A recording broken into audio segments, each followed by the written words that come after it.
As a child, Bruce Wayne watched as his parents were brutally killed in Gotham City's crime alley. Traumatized by their deaths, he devoted his life to becoming the world's greatest weapon against crime, the Batman. To become the ultimate vigilante, the Dark Knight disciplined his mind and body to reach the pinnacle of mental and physical superiority in his relentless pursuit of justice.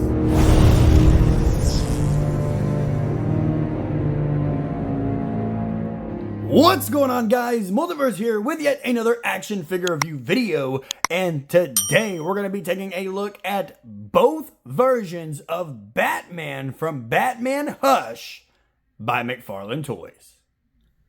Starting off this video, guys, we're of course taking a look at both Batman's Mcfarlane Toys packaging, and they are both that traditional black, white, and blue with the open face window, seeing both the Dark Knights front and center, and they look beautiful. On the front of both packages, we see DC Multiverse as well as Batman's name down at the bottom. Flipping over to the side, guys, we see Batman Hush and Batman Hush on the side. Flipping over to the back, guys, is of course two different comic images from the same comic, and they both look absolutely beautiful. I love seeing comic images ripped from the pages and put on the back of the box. Flipping over to both sides, guys, we see DC Multiverse and Batman's name again, and then of course, as always, at the top, nothing going on, and then down here at the bottom is the barcodes for you barcode guys. With all that said though, guys, let's go ahead and rip these two beautiful Batman out of the packaging and see how they look.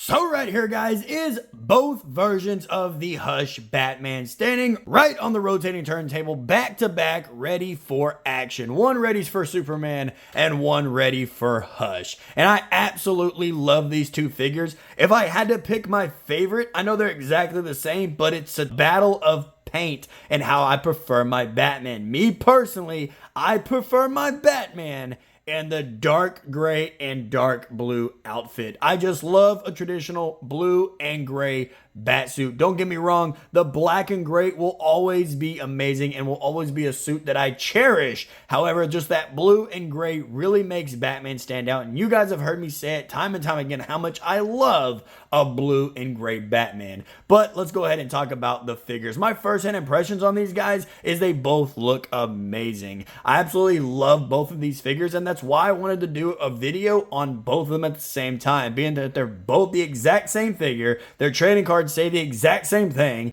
and they come with the exact same accessories. Even with the kryptonite ring, they both come with everything. They are mirror images of each other, except of course the paint. With all that said, guys, let's go ahead and move both Batmans out of the spotlight, because we know how they love the shadows, and take a closer look at their accessories. When it comes to the accessories, guys, both Batman, like I said, come with the exact same things. They both come with a standard DC Mcfarlane stand with a DC logo just stamped right there on the front. They both come with their beautiful trading cards with the comic image, same image we saw on the back of the box, and they do of course say the exact same thing on the back, just one has a space in the middle of the paragraph. But if you want to pause the screen and read it right now, always give you guys that little bit of a second. And then of course they do come with the exact same hands and batarangs. The black and gray version of Batman comes with the silver batarang, and then the blue and gray come with the black batarang, but I'm leaning more towards this silver. I absolutely love this silver look that it has. Next up, guys, they do of course both come with a set of punchy hands, and I just dropped one of them, and both of them do have the exact same kryptonite ring on the knuckles, so you don't have to worry about them being a different design. And they do come with the punching hands. I'll have to pick up that one here in just a little bit. They also come with one grasping hand, which is an exact replica of itself. And then, of course, they come with another grasping hand. With all that said, guys, let's go ahead and move away from the accessories and take a closer look at the detail. In terms of detail, guys, they are the exact same figure, so we're only going to be focusing on one, with the other one just standing ever so neatly in the background. Starting off with the head sculpt, guys, I absolutely love the head sculpt of both of these figures. The skin tone is painted on beautifully, as well as the blue and the black mask. They do look absolutely phenomenal, and they both stand out as their own figure. I really do love putting the bat suits side by side and taking a photo of them and putting them on my Instagram, kind of treating it like it is its own little bat armor or hall of armor, whatever you want to call them, the hall of bat suits, if you will. And I just love this like before and after from the comic, finally standing back to back, shoulder to shoulder, side by side, whatever you want to call it, and they look amazing. And especially this head sculpt on both figures do look, this is a menacing looking Batman.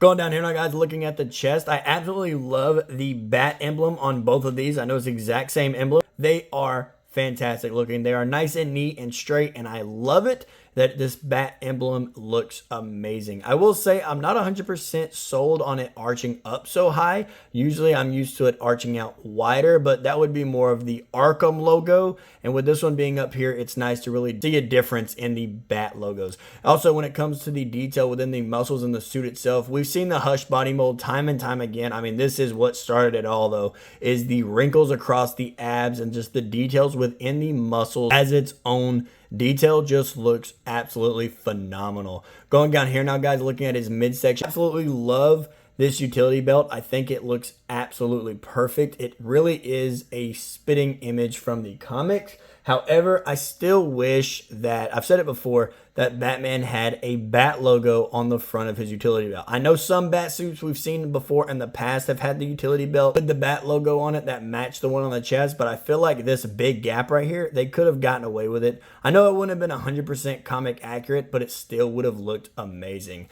Going down here now, guys, looking at his legs. His legs are beautifully muscled out, and they do look amazing, especially down here at the boots. I do love how you can see his calf muscle going into his boots, just knocked the stand right off on him. However, I would have loved a little bit more detail within the boots, a little more wrinkles here and there, not so much adding in the muscle texture. And last but not least, guys, I want to flip him over and look at this detailed cape. This cape is done absolutely to perfection, how it comes down with all the wrinkles and swoops off to the side. We've seen this cape before.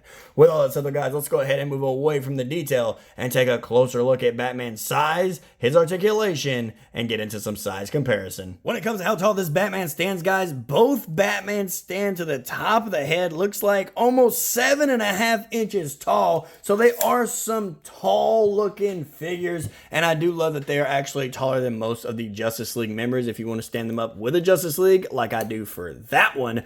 Moving him closer to the camera, guys, looking at his articulation. Starting off with the head articulation, he does unfortunately have the neck articulation, which I absolutely cannot stand because you only get so much as looking up. You really have to utilize that ab crunch, that limbo action, and we'll take a closer look at that in a second. But he does, of course, look down all the way. It is a neck joint, so it is a ball joint still underneath there, so it does rotate all the way around and gets a beautiful head tilt in there. So here now, guys, looking at his arm articulation, his arm goes out about that far. He has a butterfly joint, but it's not useful whatsoever. His arm does rotate all the way around though, and he does of course have a bicep swivel with double hinged elbows. As for his wrist articulation, his hands are interchangeable, so that means that they can rotate all the way around and hinge up and down no problem. He does of course have an ab crunch. I'm just kidding. No, he does not. Typical Mcfarlane, they cannot lean forward, but like I said, he's a limbo master at the DC parties. He does, of course, have a waist swivel. Oh, he's got an ab swivel too, but the waist swivel is a little stuck. Let's see if I can get it. Let's see if I don't break it on camera. There we go. Got some waist swivel, goes all the way around. His legs go forward about that far, and they go back about that far, exposing the Mcfarlane crotch gap. He does, of course, come with double hinged knees, and as for his ankles, they do articulate down, they articulate up. He has toe articulation, and he does, of course, have that beautiful ankle pivot. Starting off with the size comparison, guys, here we have both Hush Batman standing next to Hush himself, and as you can see, both Batman tower over Thomas Elliot, but it still works beautifully. Next up, guys, for the size comparison, here we have both Hush Batman standing next to the Arkham City Riddler, and as you can see, the size is done beautifully. Next up, guys, here we have both Hush Batman standing next to the Michael Keaton, the Flash Batman. And as you can see, both of them still stand taller, but I would love to see this team up. Jumping out of the DC Universe, guys, and into the MCU, here we have Tom Holland's Diamond Select Toys Spider-Man. And as you can see, the scale matches perfectly. And last but not least, guys, here we have the MCU Marvel Legends Sandman. And as you can see, the scale simply does not work. Alrighty guys, and there you have it. Another action figure review video in the books on my channel for you guys to enjoy. When it comes to my review on both Hush Batman, I'm going to give them a solid 10 out of 10. I absolutely love this look for Batman. I love both iterations, the blue and gray, the black and gray. They look absolutely phenomenal. And to me, this is top tier Batman by Mcfarlane Toys. The only thing that I would change, and you guys know I hate it, is the neck joints. I want my Batman to have free range of his neck and be able to look left and right, no problems whatsoever. However, I'm willing to overlook that in this video due to chalk it up to Batman bias, if you will. However, both of these figures are done so well that they are perfect. They are top tier Batman and they deserve the 10 out of 10 treatment. With all that said though guys, if you did enjoy this video, don't forget to hit the like button and subscribe if you are new. We try to put out at least 2 videos a week for you guys to enjoy. With all that said, I'm getting out of here and I will see you in the next video.